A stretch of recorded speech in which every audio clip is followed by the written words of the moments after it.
Well, good afternoon, everybody. My name is Robin Guy. I'm the Vice President and Deputy Leader of Government Relations at the Canadian Chamber of Commerce. Thanks for everybody for joining us this afternoon for our Food Supply Executive Summit. Before we begin, I'd like to acknowledge that we're gathered on the traditional territory of the Anishinaabe Algonquin Nation, who have lived and cared for this land for millennia. The Canadian Chamber recognizes and appreciates their historic connection to this place. We also value the contributions that the Inuit, Métis, and other Indigenous peoples have made both in shaping and strengthening this community, province, and country. The Executive Summit Series is an opportunity to take a deep dive into the issues our political leaders need to consider to ensure public policies drive business success. Over 2 years ago, to help provide decision makers with the tools they need to create an economically competitive environment for the sector, the Canadian Chamber created the Food Supply Council, a cross-sectoral coalition of 25 of Canada's leading agriculture and agri-food businesses, associations, and transportation companies.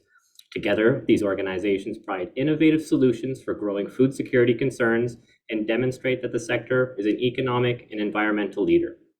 This afternoon's Executive Summit seeks to build on the dialogue created by that council. Canada's strategic vision for the agri-food sector must facilitate access to expanding global markets, allow us to achieve our ambitious objectives for increasing domestic and export sales by 2025, and position Canada as a solution to the urgent global demand for food and fertilizer.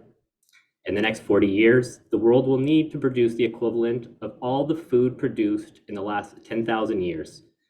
Canada has the potential to single-handedly meet this demand with the right policies and the right investment. Canada's agriculture sector is ranked as the fifth largest exporter in the world. Our fertilizer industry is ranked as the third largest global producer, and no one produces more potash fertilizer than Canada. A common phrase many have heard from the Canadian Chamber is that Canada has the food and fertilizer the world wants and needs. However, ambition without action leads to empty economic promises. Over the last several years, our transportation system has suffered severe challenges. Whether preventable or unavoidable, these disruptions have revealed that many deficiencies and vulnerabilities of our trade infrastructure. This summer, our West Coast ports, which are responsible for moving a quarter of our international trade, came to a halt, leaving cargo such as potash, meat, vegetables sitting idle for 36 days. Canada needs reliable infrastructure. Business needs to be able to get goods to market. Simply put, if we can't move Canadian goods, whether it's wheat, canola, meat, produce, or potash, we can't sell them, and that's bad news for our allies and our GDP. Canada's economic growth has been less than impressive of late. In Q2, our GDP growth contracted by 0.2%. It should be a wake-up call that in the past 5 years, we have fallen behind our competitors and our allies in many significant ways, including productivity, innovation, and infrastructure. Canada has ambitious economic and social goals, including net zero by 2050, but none of them are possible if we can't grow our economy. We need to boost our GDP, and we can't do that if we're not able to move and deliver our goods to our international trading partners on time or at all. To successfully grow the Canadian economy, particularly in this crucial sector, government must address the infrastructure deficit in Canada and invest in worthy, strategic, long-term trade infrastructure. Expanding railways in areas we know tend to bottleneck and increasing bridge capacity to reduce congestion in high-traffic areas will go a long way in revealing some of the pressures, as will government policies that mitigate the negative consequences of labor disruption in the transportation sector. The infrastructure challenge requires us to especially be forward-thinking. Merely addressing existing gaps is not enough for the need of our growing population or the increased capacity that will come from investing in our agriculture and agri-food sectors. We need infrastructure that is both resilient and redundant so that when climate and labor disruptions occur, we can continue to supply ourselves and our allies. Parliament will soon be faced with anti-replacement legislation that federally regulated sectors. Though rarely used, replacement workers allow organization in sectors like trucking, rail, ports, telecom, and air to sustain basic level of continuity that preserves critical services for Canadians. Eliminating the possibility of using replacement workers to maintain these critical services will provide an encouragement to strike rather than to bargain collectively. As a result, there will be a greater risk of significant damage to Canada's economy and our reputation as a reliable place to do business, in addition to compromising Canada's ability to receive the goods and services they need. Before us is an incredible opportunity to grow our economy and feed the world. However, it's going to take real investment and collaboration between government and the private sector to ensure we have the environment right for enabling economic growth. With the political will and the right investments, I'm optimistic we can do it. With that, to kickstart today's Executive Summit on food supply, I'd like to introduce Carla Venton, Senior Vice President, Government Relations at Food, Health and Consumer Products of Canada, who will say a few words and introduce our first speaker. Thank you, Robin, and good afternoon, everyone. For over 60 years, Food, Health and Consumer Products of Canada has been the largest national industry association representing companies that manufacture and distribute the vast majority of everyday products found on grocery and drugstore shelves in Canada. We represent small, medium-sized, and large Canadian-owned and global companies. Our industry is the top employer in manufacturing in Canada, with over 350,000 jobs in nearly 10,000 facilities in every region of the country. Companies represented by our association provide stable, secure employment to Canadians in every region of the country. Canadian food manufacturers rely on Canadian inputs, work with Canadian farmers to produce some of the safest, highest quality food in the world. But we can do more, and we need to make sure that we process more of the food that farmers grow. When we send our primary products to other countries before being processed, Canada loses out on important innovation and on jobs. It's a lost opportunity. In practical terms, it means we buy back the finished products for 20 times the cost once they re-enter Canada. This isn't a good deal for Canada, and it's not a good deal for Canadians. Simply put, we need to create opportunities in a competitive landscape, not only for Canadian food manufacturers, but also for Canadian farmers and input providers. I'm really pleased today to hear from the Honourable Lawrence MacAulay, the Minister of Agriculture and Agri-Food Canada. Minister MacAulay, it was great to see him last night at the Canadian Federation of Agriculture event. He is dedicated to Canadian farmers and Canadian food manufacturers, and he is a great friend of Canadian agriculture. Over the years, he has taken the time to learn about our industry in every region of the country, and he's not afraid to speak up. He's open, collaborative, and he has that PEI charm. Allow me, please, to hand it over to Minister MacAulay for his address. Thank you.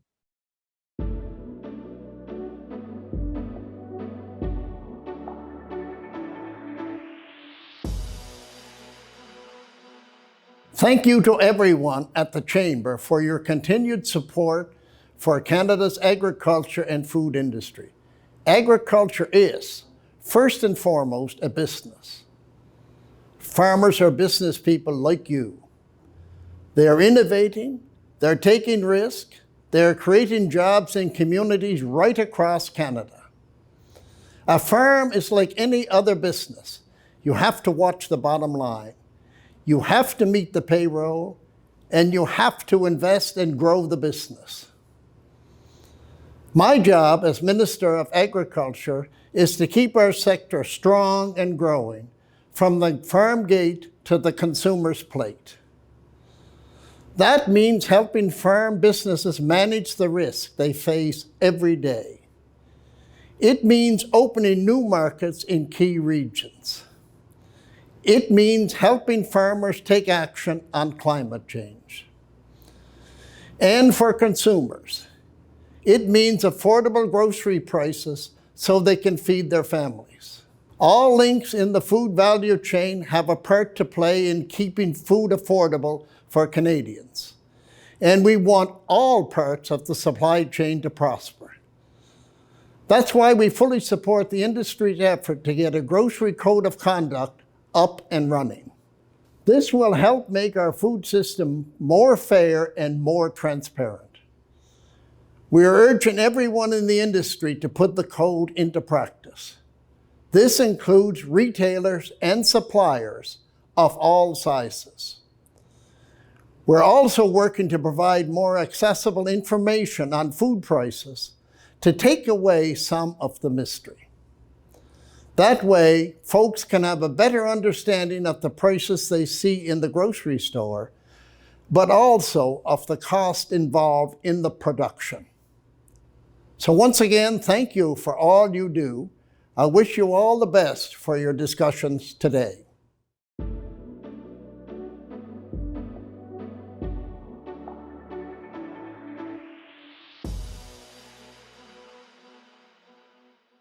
Hi, good afternoon, everyone. My name is Karen Proud, and I'm the President and CEO of Fertilizer Canada. I'm really pleased to be joining everyone today at this summit.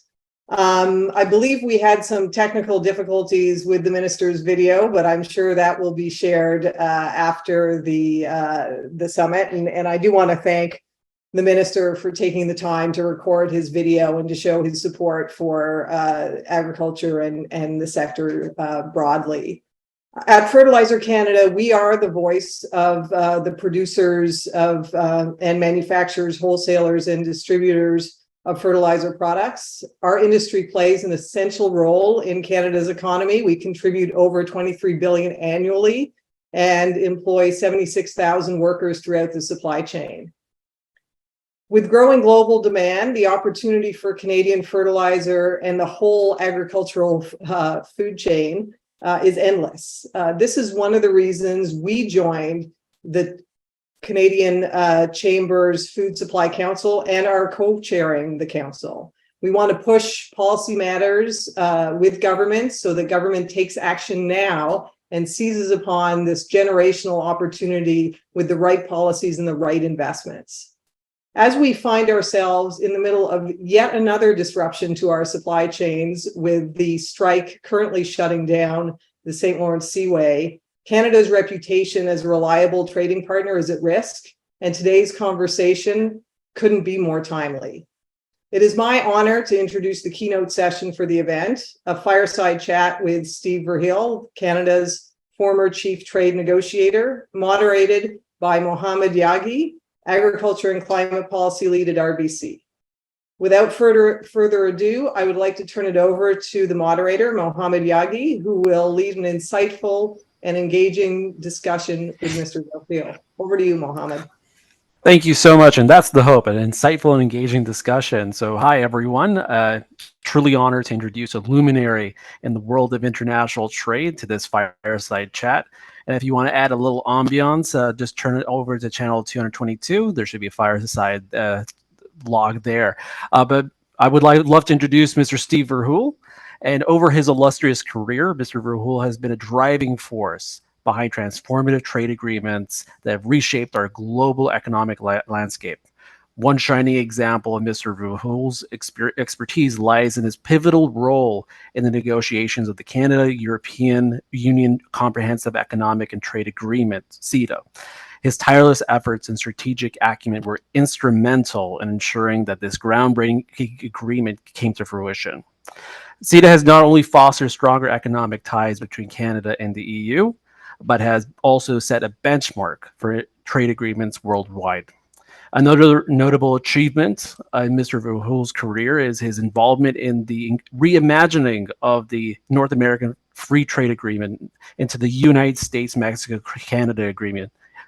His deft negotiation skills helped address various complex issues, ultimately leading to a modernized trade deal that benefits all three North American nations. A few examples of Mr. Verheul's exceptional contributions to Canada. His ability to navigate intricate negotiations, find common ground, and facilitate agreements that promote economic growth and cooperation has left an indelible mark on the global trade landscape. We are truly privileged to have him here with us today to discuss the opportunities and challenges facing Canada's globally integrated agri-food sector and how Canada can position itself as a key driver of climate-smart growth in the ag sector. Mr. Verheul, welcome. Thank you very much, Mohamad, and thank you very much for that very kind introduction. My absolute pleasure. So let's just dive into the discussion. So thanks again for your patience, but the first question I'd love to ask is, your career in international trade stretches back to the original World Trade Organization, Doha, the negotiations. Since then, the days of trade liberalization that brought the world together at the turn of the millennium is facing a lot of doubt and more complex times, many doubting its benefits. How should we, in your opinion, think differently about global trade in 2023?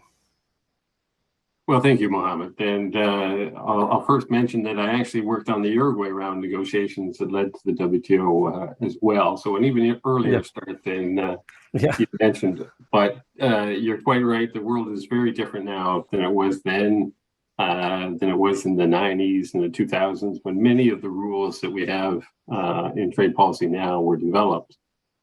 I think it's clear the broad buy-in for a rules-based system that we have, the commitment to freer trade, really just doesn't exist anymore across the board. And I think that we're increasingly moving from free trade towards protectionism. We're increasingly moving from relying on market forces to looking at increased government intervention, industrial strategy, all of that. But I think the benefits of trade liberalization should not be forgotten. In all of this, free trade or freer trade was only intended to ever be part of a fairly complex puzzle. It wasn't expected to solve all the ills in the economy. But now we're facing a number of pressures that we didn't face then. One is rising geopolitical tensions that are increasingly being drawn into the trade world. We have new pressures that have emerged, particularly climate change. That's a particularly difficult issue to address because I think there's a recognition that market forces can't resolve all of the issues related to climate change. And so the trade world has become much more complicated. It's not as simple as just trying to free up trade as it once was. And our trade agreements haven't been able to keep up to all of these developments. So all of that has become much more complicated. And I think at the moment, we're going to be forced to rely on government playing a larger role in the market than we were used to in the past. At least until we can reestablish some broader international convergence on how we should deal with our economic challenges. So it's more important than ever now in this increasingly fragmented world that governments work much more closely with the private sector than they did in the past, because it's got to be much more of a partnership than it was in the past. Not just the industrial strategy issue, but well beyond that. And Canada has to do that to a much greater degree than it has. The U.S. is certainly far in front of us on this issue, and we need to catch up. I'm really glad you brought that up, because the thing that we've been hearing for the past year or two, through the Inflation Reduction Act that was introduced in the U.S., many have argued, and I, including myself, it effectively broke the world trade system to an extent. Looking at that massive investment through IRA, how should Canada respond to the scale of this investment? Is it through a focused industrial strategy? What should the government do to support it? And is agriculture the country's secret weapon in its response to the U.S.? Yeah, well, this is a big part of how the world has changed, because much of this new direction in policy has come out of the U.S. And I would say it's not just the Inflation Reduction Act, but it's also the Infrastructure and Jobs Act and the CHIPS Act in the U.S. Those three pieces of legislation have injected well over $2 trillion of U.S. dollars into the U.S. economy, all geared towards U.S. jobs, U.S. investment, clearly protectionist for the most part. So I wouldn't say it single-handedly broke the world trade system, but I would say that the world trade system was already in pretty bad shape.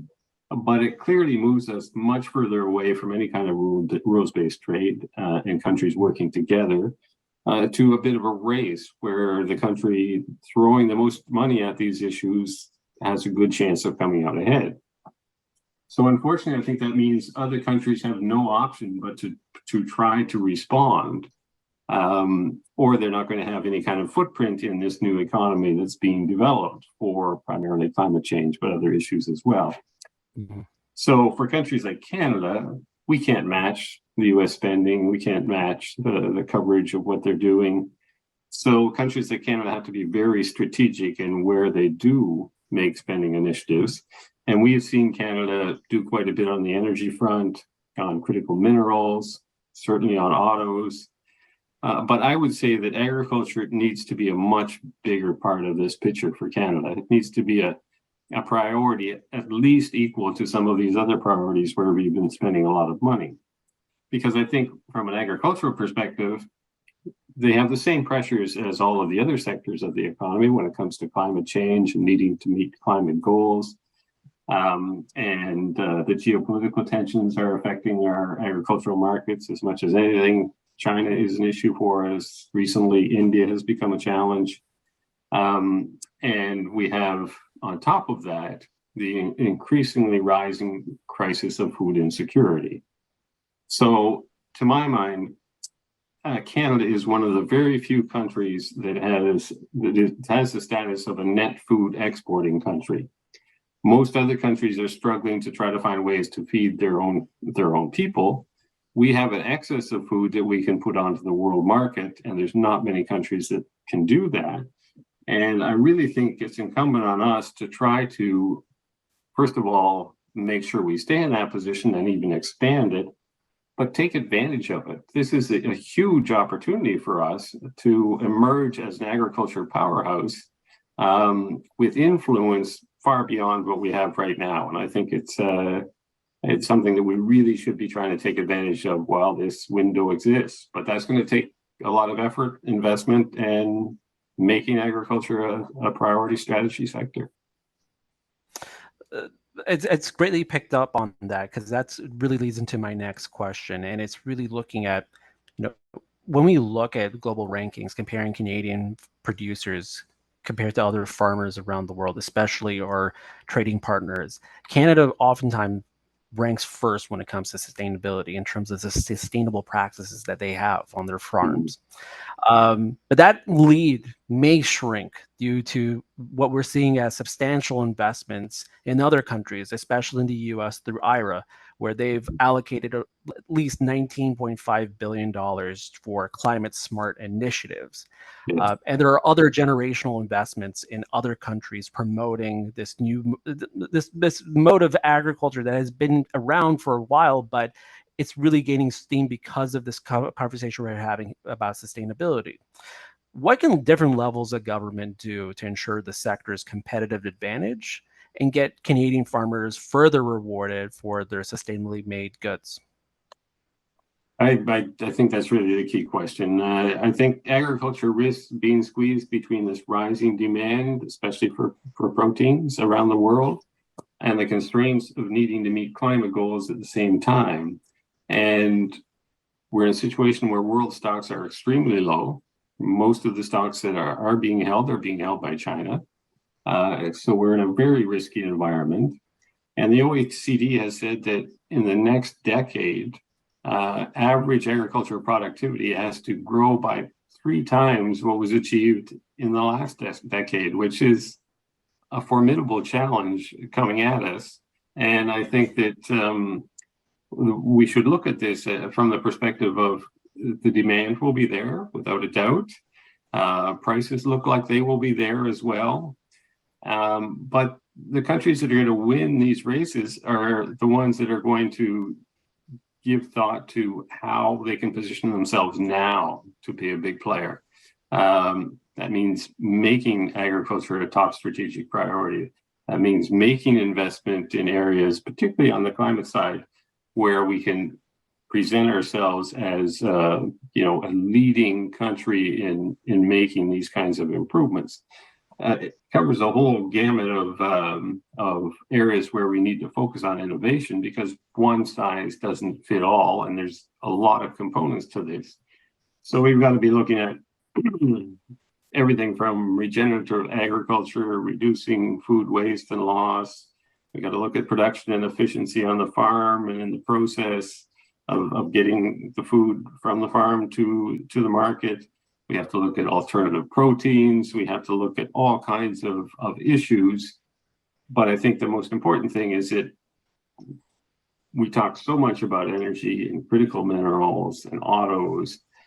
Agriculture should be upfront in that because we have such a huge built-in advantage that we're not really using. But we could be there and be a major world player if we can make the investments now to establish that footprint and get us ahead of that curve.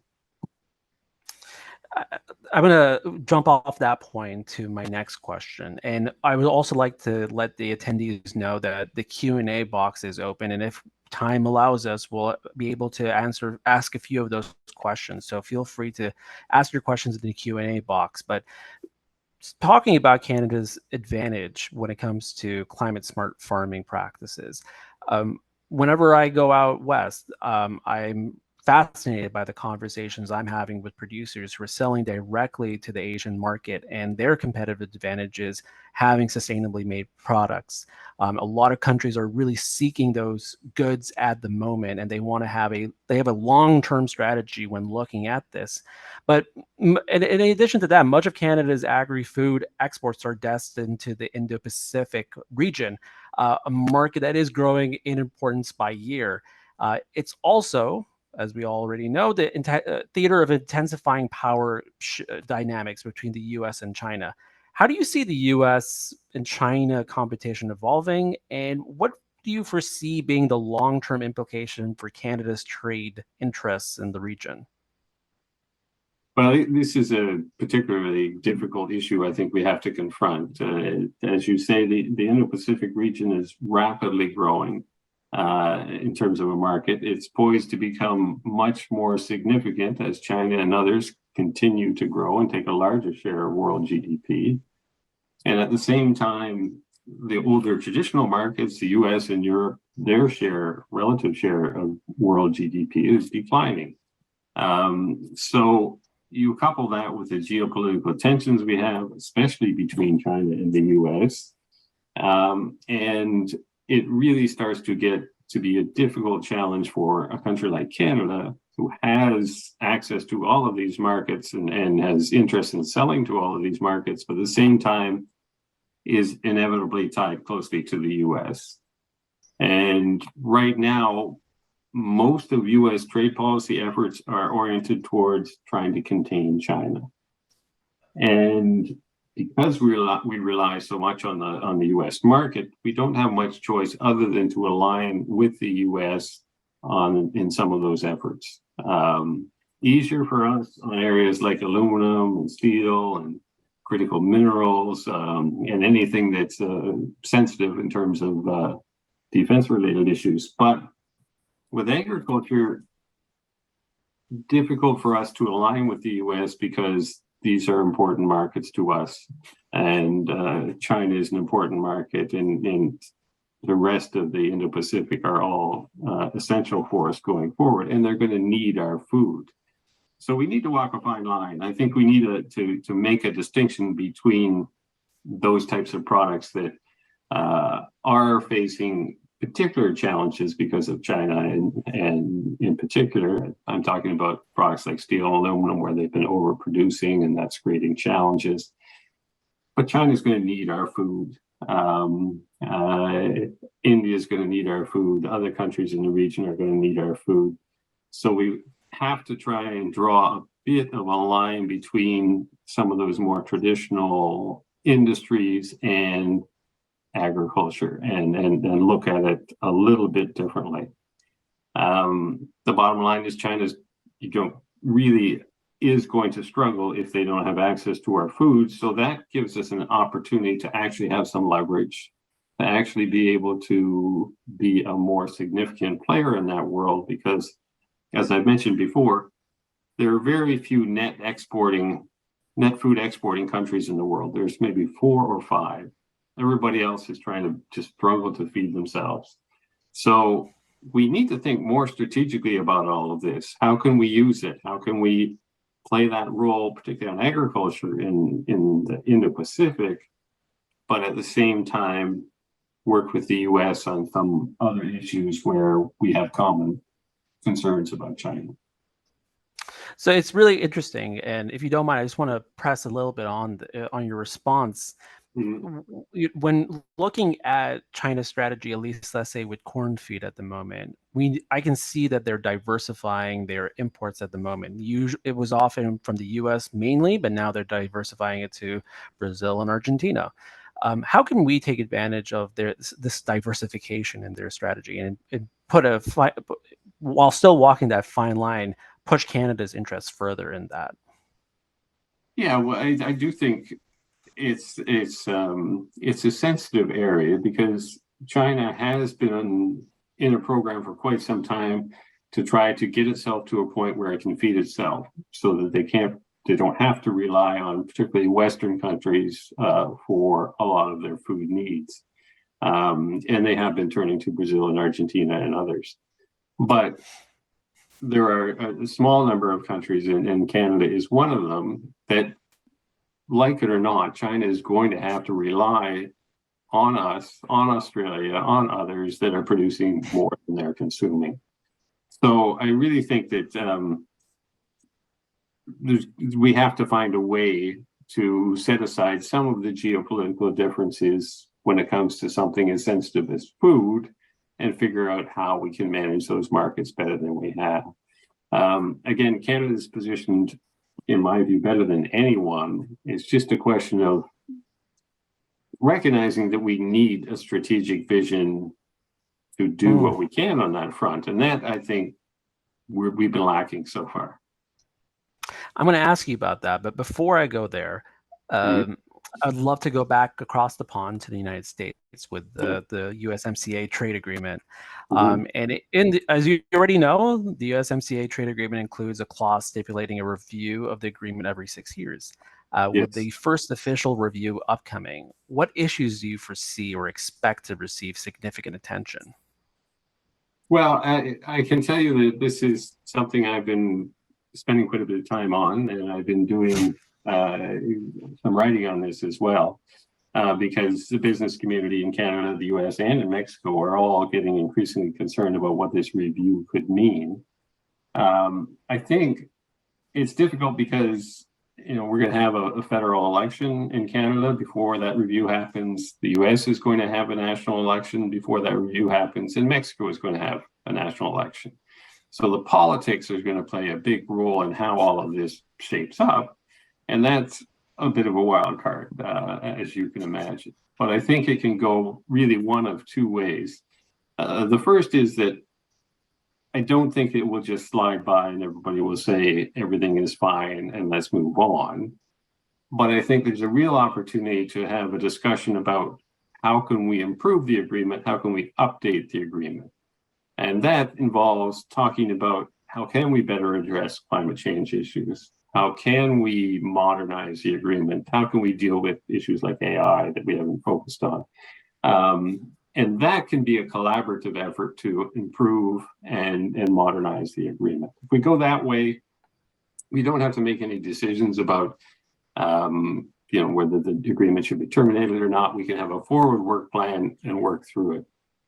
What concerns me, though, is that there's a risk that, depending on the government in the US, there could be another effort, as the last effort was, at rebalancing the concessions within the agreement. In other words, if the US feels that it's still unfair, they want to have more gains going their way, taking more gains away from us and from Mexico, and that's going to be a much more fractious, much more difficult negotiation. So I hope it goes the former route. And I think in particular here, what's going to make a big difference is how the business communities speak out about this. And we always hear about how the business community wants predictability, they want security. So I think that if the business community can transmit that message clearly to all three governments, that we don't need any more economic disruption going forward. Let's just see where we can improve and not see where we might be able to get some kind of gain over each other by pushing different issues. We still have the compliance. And how do you? Sorry, we still have the compliance issue in some cases because the rules of an agreement that is only 3 years old are not necessarily all being followed. We have a panel. We won against the US on autos rules of origin not being implemented. The US would probably complain that we're not doing what we should on dairy. Those issues can be sorted out, though, with the right kind of will, and there's no need to put the agreement in jeopardy in order to try to do that. Absolutely, and it's something that I've read about your career. We can always get an agreement. Just being patient is sometimes the answer. But we're looking at that, just at that conversation. I mean, how do you feel agriculture is going to factor into this? This official review. We talked a bit about dairy right now, but what else about in agriculture do you foresee coming up potentially? Well, I can tell you what I'd like to see come up, and that's sure.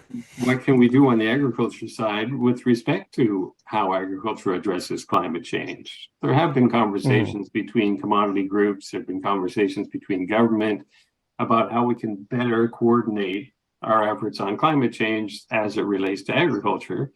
Because agriculture and food production and distribution account for more than a third of global emissions. It's a huge issue on the agriculture side. So how can we do this in a coherent way across North America and make North America a powerhouse when it comes to these issues, rather than just going off in each of our own directions that may not fit together all that well. If we get into a situation where we're going to have discussions about, whether the U.S. wants this much more access for dairy into Canada, those are issues that can be discussed too, but we shouldn't be talking about those issues in the context of a review of the entire agreement. We're always going to have differences. There are mechanisms in the agreement to resolve those differences, so let's just do that. Sure.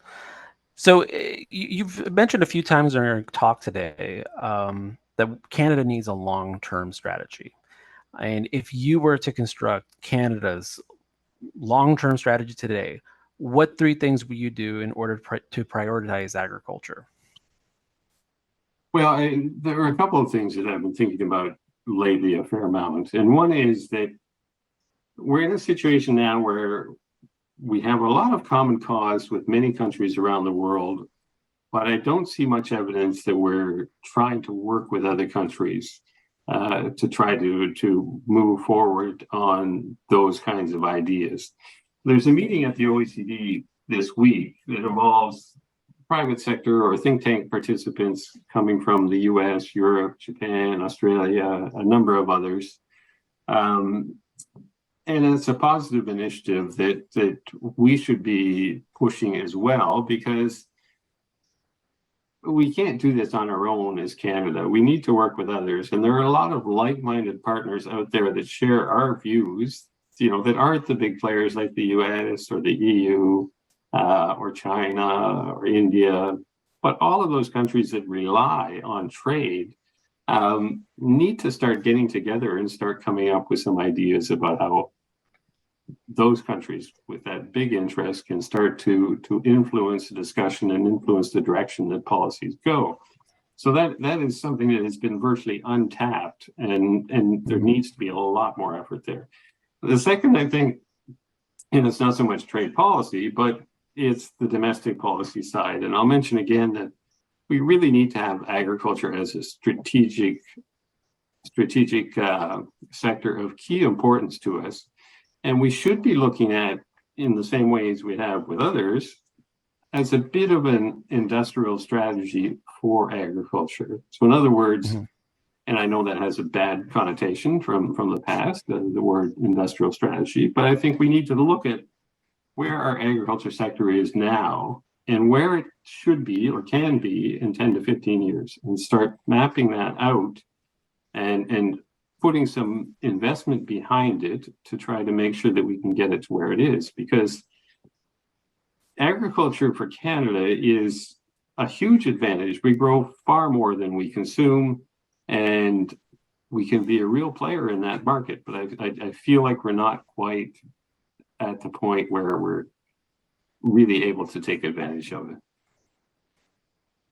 So I have common cause and collaboration with international partners, and I also have highlighting on a domestic note the key imperative that agriculture has in the national economy and developing a national strategy to promote agriculture. What would be the third thing? Well, the third thing I would say, and this is a bit more abstract, but something also that I've been talking about, is that for the longer term, Canada isn't going to do well in a world where there aren't clear rules that are accepted by others to govern international trade. When the bigger countries ignore the rules, Canada is the one that always suffers, because as a small to medium-sized country, we can't just throw our weight around against the bigger players and expect to succeed. So I think it's a longer-term project, but I think we also need to work on developing what the new trade rules should look like going forward. Rules that are going to accommodate what should happen on climate change. Because I think that the fundamental issue on climate change is countries shouldn't be expected to be penalized for investing in climate change and then not being as competitive as some of their competitors that are not investing in climate change. There needs to be a way to level that field to some extent. And the Europeans have talked about carbon border adjustment mechanisms. The US has talked about other ideas.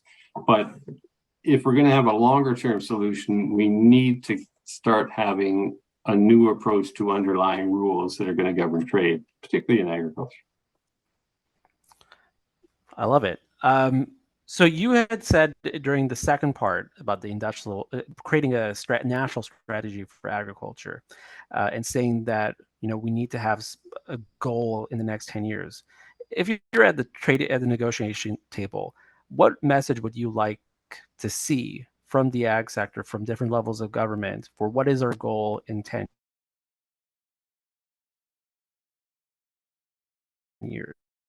Well, I think the agriculture sector is doing a lot of work in almost all commodities that I've been looking at, and they're fairly well advanced in starting to put different systems in place, and I think they are prepared to do more.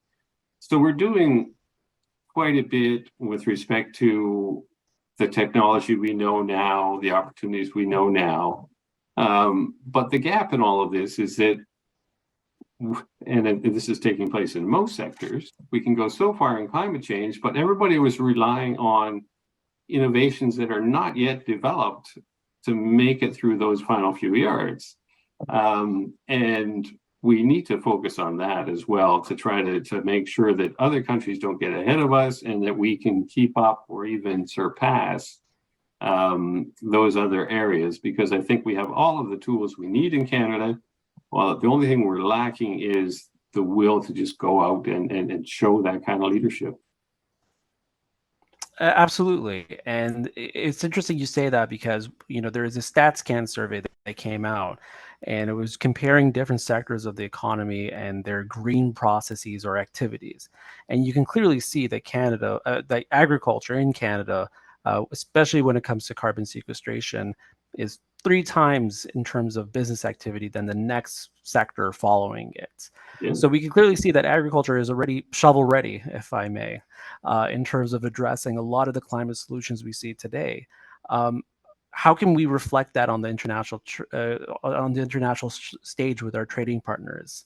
And maybe I can cap it off as our last question with each other before I look at the Q&A.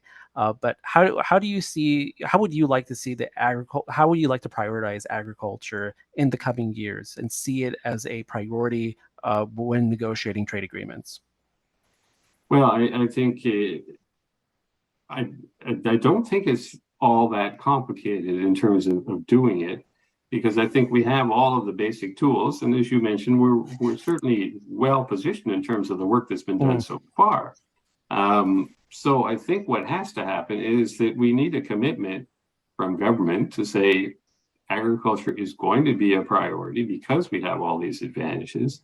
So let's make the investments in leading edge kinds of innovations that will allow us to produce more sustainably at the same time, and make agriculture a centerpiece. Yes, the auto sector is important. Yes, critical minerals are important. Of course, energy is important. But agriculture, when it has to do with feeding people, and not only feeding people in Canada, but feeding people in the world,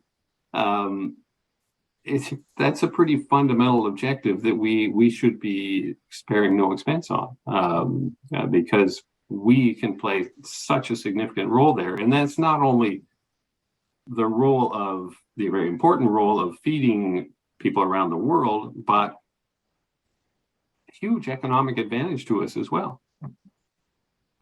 Absolutely. Steve, thank you so much for your remarks today. Incredibly helpful. It is super insightful to hear on the direction the country needs to take, especially looking at agriculture. So thank you very much for your time today. I'm told that there will be a 15-minute health break. But again, thank you, Steve, for your time and your remarks today. Incredibly insightful. My pleasure. Nice talking to you, Mohamad. Nice talking to you too.